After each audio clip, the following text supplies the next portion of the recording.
News with Sam Donaldson reporting for Frank Reynolds. Tonight, Japan airliner crash lands in San Francisco Bay. All on board survive. New explosions hamper rescue efforts in West Virginia. Guest commentator Ralph Nader looks at the cause and fixes the blame. And from Arlington National Cemetery, a memorial for John Fitzgerald Kennedy.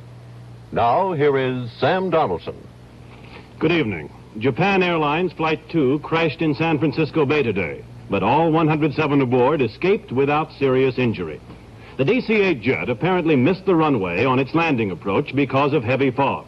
Details now from ABC's John Davenport in San Francisco. The 100-ton jet was on a flight from Tokyo. It was on an instrument approach to the San Francisco airport when it hit the fog-shrouded waters 3 miles south of the runway. One witness said the captain saw it at the last minute, that he was too close to the water, gave it power, but was too late. A few passengers screamed, but were soon calmed by the crew. About the only thing suffered by those aboard was wet feet. The jet floundered to a stop 350 feet from a yacht harbor and just missed a tree-studded point jutting out into the water. After the splashdown, the crew quickly inflated 5 life rafts and paddled the passengers ashore. Soon, an armada of small boats and rescue craft rushed to the plane. As the boats and rafts took away the last passengers, water began seeping inside the cabin. Jet fuel from the ruptured wing tanks spewed into the water, but there was no fire. ABC reporter Keith Bonet talked to survivors.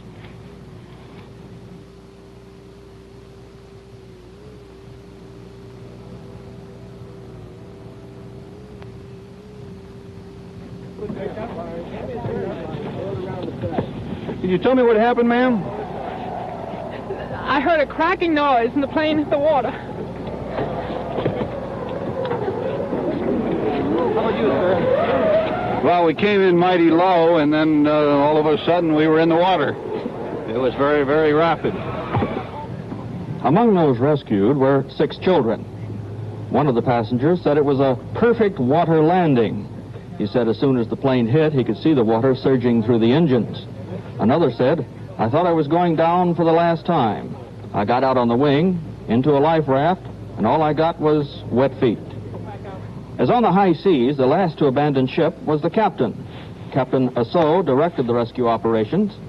Japan Airlines officials were unable to explain the mishap, stating the captain was a very experienced pilot. He refused to comment on the accident. The craft was being guided by radar and radio, a normal procedure in low visibility.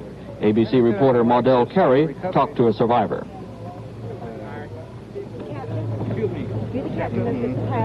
Mr. Martin, you were the first one to see the plane go down. Tell us what happened. Well, I heard it first of all, and it sounded just like, well, I mean, I knew it was low. I mean, like, seemed like the other airplanes that were coming in. I mean, like I was just sitting there fishing. I had nothing else to do, I guess, but listen to the airplanes. And it seemed like the other ones were coming over the top of the fog, but this one here, I could hear him coming underneath. And when he broke through down below, I watched him come in, and I knew doggone well that he just wouldn't make it. And he come in beautiful. I mean, like he hit the water, I mean, just smooth as you please. A San Francisco Fire Department official said the no-injury Bay crash was a 1,000,000 to 1 shot. The plane's nose was emblazoned with a large Japanese bird symbolizing good luck. John Davenport, ABC News, San Francisco. While tragedy was avoided in the crash of that Japan airliner, there is little hope tonight for the waiting families in Mannington, West Virginia. The latest in the coal mine disaster and a guest commentary by Ralph Nader in a moment. What's the least you can spend for color television and still get an excellent set? Let's start with a heavy-duty chassis. Add the circuitry, connectors, tubes, and solid-state devices. The IF stages. 2 are good, 3 are better. Next, the VHF-UHF tuner assembly and control. A 24,000-volt power source. Automatic gain control, color monitor, automatic color control, noise filter. A big 117 square inch picture tube. A good good-looking cabinet. And you end up with the Emerson 279.95 color television. Spend any less and you'd be better off with black and white. Of course, if you want bigger screens, fancier cabinets, or consoles, well, Emerson makes 18 others. Emerson, you can pay a lot more and end up with a lot less. 2 new underground explosions rocked Mannington No. 9 coal mine today. Together with the fire which burns on unabated, the explosions further reduce the chances that the 78 miners trapped since Wednesday morning will ever be found alive. But rescue workers have not given up. ABC's Don North reports the latest from the disaster scene near Mannington, West Virginia. Like an erratic volcano, the Llewellyn portal of the mine continued belching smoke most of the day. The new explosions indicated the fire was not abating and was probably spreading. The force of the blasts blew a 20-ton plug out of one of the mine openings and scattered debris for hundreds of feet. Attempts to seal the mine openings will be resumed tonight. At the company store, a controversy was building over safety conditions in the mine before the explosions. Company officials and union representatives vigorously defended the mine's safety record. United Mine Workers Safety Director Lewis Evans reassured newsmen and families rescue efforts would continue. The question has been raised here as to whether or not thought has been given to sealing this mine. And I want to make it very clear here that this mine is not going to be sealed with our agreement until every possible avenue has been explored to contact these men if they are alive, to effect a rescue or a recovery, whatever it might be. For the families and friends of the missing 78 men, waiting under the virtually hopeless circumstances was becoming a harrowing ordeal. Listening to the news conference over a speaker, they refused to give up hope but find it harder to hide their feelings.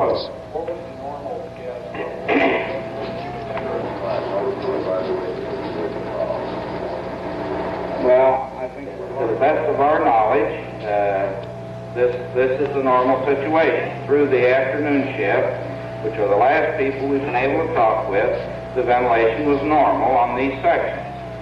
Would the gas ratings then be normal at that time? The gas was normal and within perfectly acceptable limits. To the best of our knowledge, of course, the last knowledge we have were conversation with the people who worked on the afternoon shift before to determine this until we're able to get inside the coal mine. How about possibility? All the sections, as well as several miles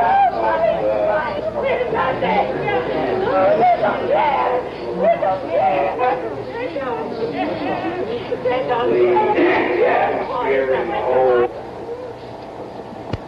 Well, they have oxygen self-contained oxygen breathing out machine and apply soda oxide.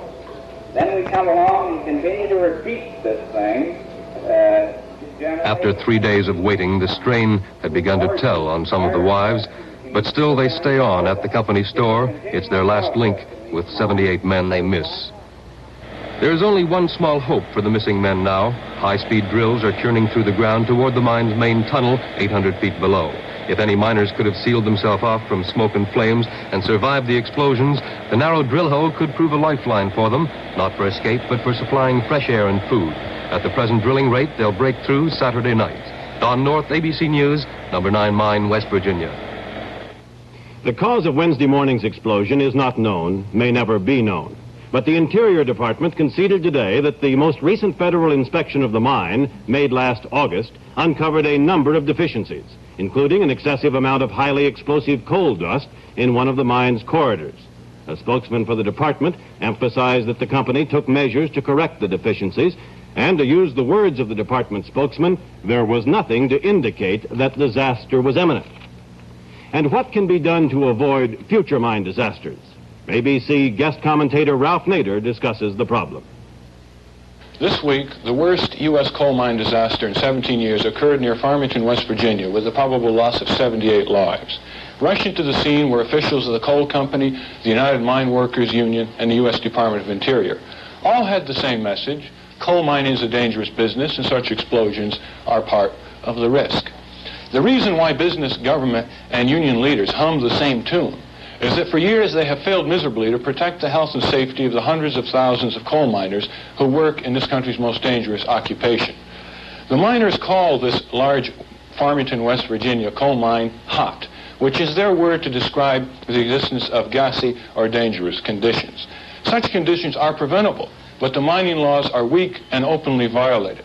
Penalties are almost never assessed for the tens of thousands of significant health and safety violations that occur in most of the 5,400 underground coal mines in this country each year. As for the worst hazard of all, lung disease from breathing coal dust, there are no coal dust standards in existence. Yet 1 out of every 2 coal miners is hit with this very painful, often fatal lung ailment. In September, President Johnson sent to Congress tougher coal mine safety proposals. The senators and representatives from the coal mining states did nothing. The United Mine Workers leadership stayed silent, while the Bituminous Coal Operators Association poured pressure on Congress to ignore the proposals. When it comes to safe working conditions, the coal miners are not really represented, neither by their unions nor by their government. Miners are fatalistic because they see nothing but futility. When they retire, they walk the hills of Appalachia as depleted human beings, broken poor men with collapsing lungs.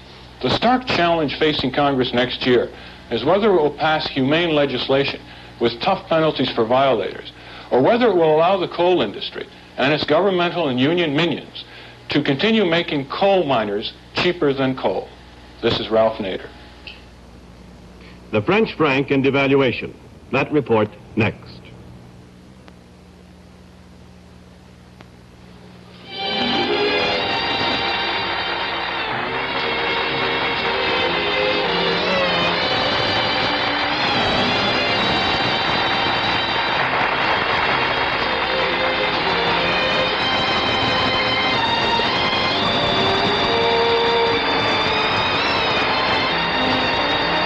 You are in competition with every girl in the world, and you can win if you just watch it a little. What you need is a diet that's so good tasting and so satisfying that you don't necessarily need a will of iron to stay with it. Carnation Slender. You mix Slender with cold, fresh milk. You get a complete, satisfying meal and only 225 calories.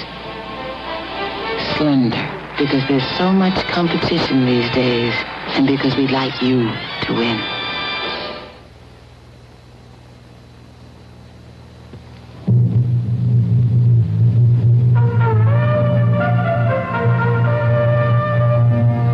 Prepare yourself for a little shock. And some good news if you ever suffer from acid indigestion.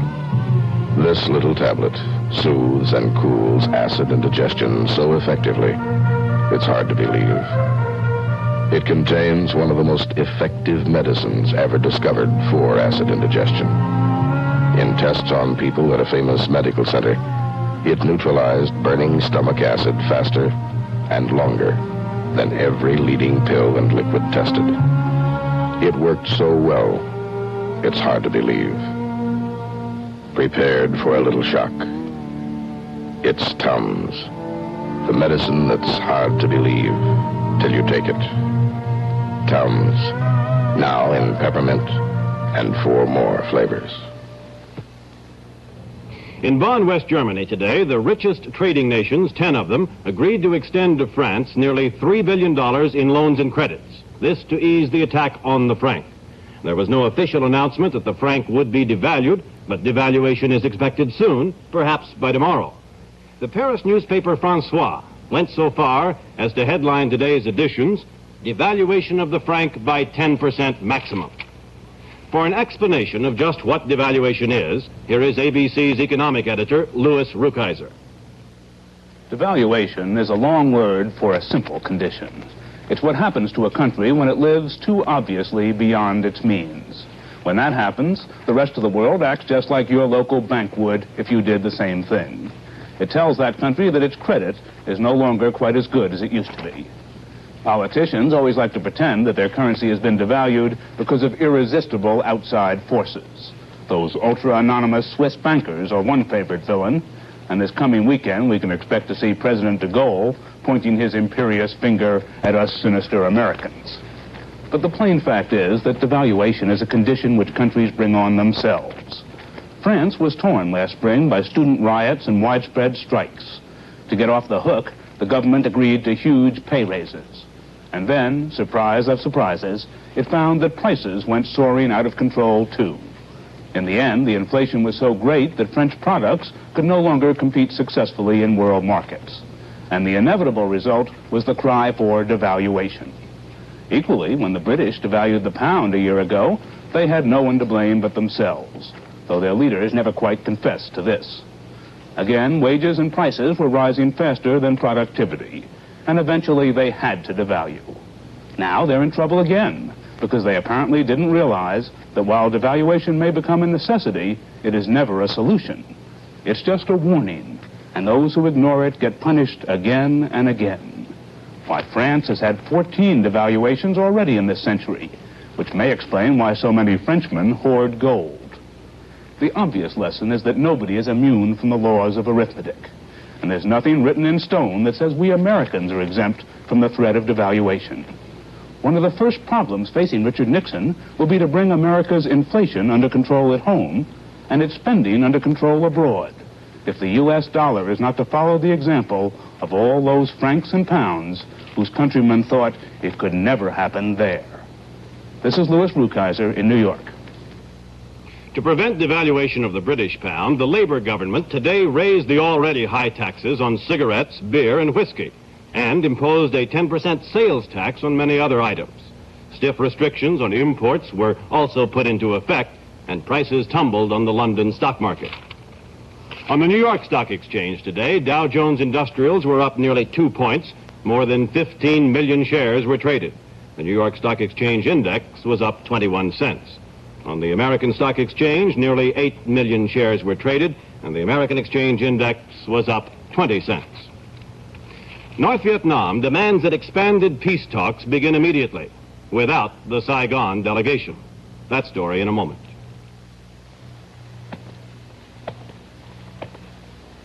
In 20 years of auto racing, Andy Granatelli, head of the STP Corporation, has picked up a lot of hardware.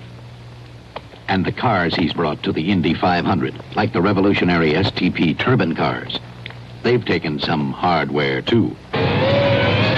Friction and wear for mile after pounding mile.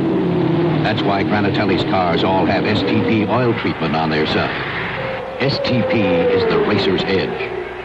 It cuts the friction, cuts the wear, and it cuts the mustard. And not only in Granatelli's cars, most race drivers want STP on their side to keep running racer sharp. Help your family car, old or new, run smoother, cooler, quieter, longer. Have your gasoline station add STP to your oil. STP is the racer's edge. In Paris today, North Vietnam demanded that the United States begin the expanded peace talks immediately, without representatives of South Vietnam. But the chief spokesman for the Hanoi delegation, Nguyen Thanh Le, did suggest that a seat be kept open for the South Vietnamese. The State Department spokesman said today that the United States is taking a most serious view of continued enemy violations of the demilitarized zone. In Vietnam today, U.S. Marines in the biggest helicopter assault of the war are closing in on an estimated 1,000 enemy troops in an area 13 miles south of Da Nang. So the Marines and South Vietnamese troops have killed about 90 enemy soldiers in the fighting thus far. A car packed with TNT exploded in a crowded marketplace in the Jewish section of Jerusalem today, killing 11 persons and injuring 55 others. Many of the victims were housewives shopping for the weekend. Shops were set afire, cars were wrecked, and the street was cratered. Police cordoned off the Arab sector to prevent angry Jews from taking reprisals. The terrorist attack was the deadliest in the history of Israel. French President Charles de Gaulle observed, but probably didn't celebrate, his 78th birthday anniversary today. He may not have been in a mood to celebrate because of the precarious position of the franc. But anyway, vive de Gaulle and vive la France. A lady jockey hopes to ride in California. That story in a moment.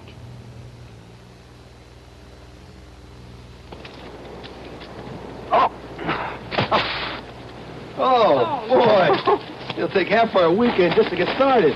Hey, Raleigh Filters. Since when? Since yesterday. I tried Raleigh's and I like the taste. And the coupons are a good idea. Hey, that is a good taste. Better than what I have been smoking. I think you found a cigarette for me. Is that ours? I borrowed it from Martha. She got it with Raleigh coupons. Come to Raleigh Filters. Come to good taste. And remember, the famous Raleigh coupon also comes on light menthol Bel Air. Bel Air tastes light 'cause the menthol's right. Bel Air tastes light 'cause the menthol's right. Just the right touch of menthol with the white note too. You get a special kind of lightness when you smoke Bel Air. Special because the menthol's right. Penny Ann Early plans to leave this weekend for California, where she hopes to ride at Santa Anita Racetrack. Now, a lady jockey has never ridden in a thoroughbred horse race on a major U.S. track. Penny Ann was scheduled to ride at Churchill Downs yesterday, but male jockeys boycotted the race because she was entered, and it had to be called off. They all say they don't want to compete against a woman. ABC's Charles Murphy has the story in Louisville. Penny Ann Early changed into red and blue silks in the first aid station at Churchill Downs. Her ambition to be a jockey and ride at a major parimutuel track had already brought her farther than any woman before her. She waited for the big moment, the ninth and last race in the jockey quarters. Her horse, named Witness, also a female, had been entered in the fourth race, but the entire field had been moved to last on the program when jockeys refused to sign up for the 11 other mounts. Her determination and the jockey boycott, the first of its kind in racing, were the talk of the track. But the boycott was holding. The jockeys were as determined not to ride with her as she was to ride with them. After the announcement, Penny switched from silks to a miniskirt to meet reporters. I'm disappointed and disgusted. Why are you disgusted? They're calling themselves men, and I have no respect for them anymore, as riders or as males. I've worked with many of them for years, and they were my friends, and they said it's nothing personal, but you have to feel that it's personal. The stewards at the track did everything they could to stage the race, and the sentiment among the fans was overwhelmingly in Penny's favor. But the odds were against her all along, because not a jockey would ride against her. Charles Murphy, ABC News, at Churchill Downs. 5 years ago today, President John F. Kennedy was assassinated in Dallas. A graveside remembrance and some thoughts on the Kennedy legacy in just a moment.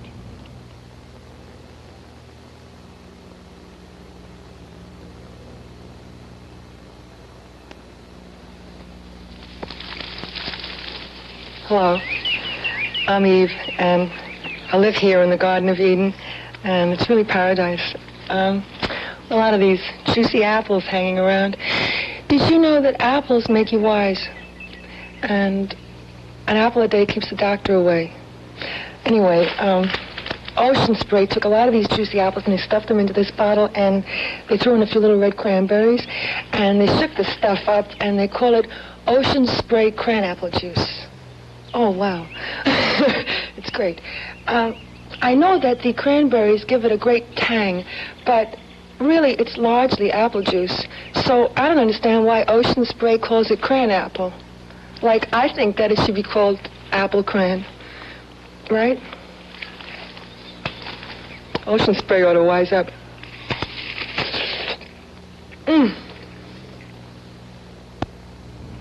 Today, on the 5th anniversary of the assassination of President John F. Kennedy, members of the family attended memorial mass. At Arlington National Cemetery, thousands climbed the hillside to pass the president's graveside. Through the morning chill, all day, and into the evening, they came past the grave in eternal flame that marks it. As he's done every year since the assassination, President Johnson sent a wreath. Lieutenant Colonel Hugh Robinson, a White House military aide, brought the red and white carnations and the blue cornflowers and placed them at graveside as another colonel saluted and the people watched respectfully. Official mission accomplished, the colonels paid their own respects to the fallen commander. Twice today, once in the early morning and again in the afternoon, Senator Edward Kennedy visited Arlington. In the morning, his wife and some of the Kennedy children were with him. In the afternoon, he came to mourn alone. Today, John F. Kennedy was remembered, very much remembered. Now, Frank Reynolds has some thoughts about John Kennedy and his brother Robert. 5 years ago today, the pain, the hurt, the outrage all flood back, and that's the way it ought to be. Time may smooth the rough edges of sorrow, but it does nothing to diminish the depth of the loss this country sustained 5 years ago. There is certainly no need to worry that the memory of this young man will fade, even though there are children alive now who know him only as Bobby's brother, who also was shot. That's the way one 5-year-old described him to me last June.